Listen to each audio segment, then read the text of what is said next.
लद्दाख में भारत और चीन की सेना के कमांडर्स की बैठक हुई, जिसमें भारत ने साफ लहजे में कहा है कि हम जहां हैं वहां से 1 इंच भी टस से मस नहीं होने वाले हैं। हटना तो चीन को ही होगा। अब इस कमांडर लेवल की बातचीत के बाद आगे क्या होगा, इस रिपोर्ट के जरिए आप समझिए। पूरे 180 मिनट चुशूल में भारत और चीन के कमांडरों के बीच हुई बातचीत। हाथ मिलाए, लेकिन बड़ा सवाल, दिल मिले क्या? इसकी बातों को एक एक कर आपके सामने लाएंगे, लेकिन उससे पहले ये जान लीजिए कि इस मीटिंग में क्या हुआ। इस मीटिंग में क्या हुआ इसे जानकर 130 करोड़ भारतीयों का सीना फख्र से चौड़ा हो जाएगा। मीटिंग में भारत ने 2 टूक लहजे में कह दिया, LAC पर अप्रैल 2020 से पहले वाली स्थिति बहाल करे चीन। फिंगर 4 और फिंगर 5 से अतिरिक्त तैनाती हटाए चीन। चीनी सेना ने जो भी नए टेंट और कैंप लगाए हैं उन्हें हटाए। गोगरा पोस्ट और गलवान नाले में चीनी सैनिकों की तैनाती को कम किया जाए।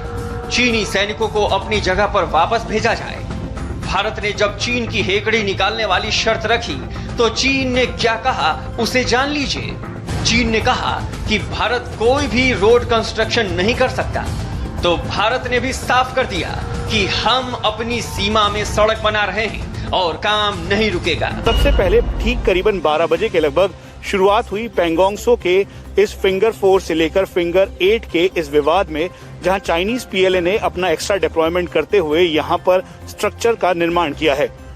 भारतीय सेना ने इस पर ऑब्जेक्शन उठाया और इस बात को भी कहा कि चाइना ने 93 से पहले की जितनी भी ट्रीटीज हैं उसका उल्लंघन किया है। यहां तक कि चाइनीज PLA के जवान यहां पर आए और फिर उन्होंने भारतीय सेना के साथ अभद्र व्यवहार करते हुए मारपीट भी की।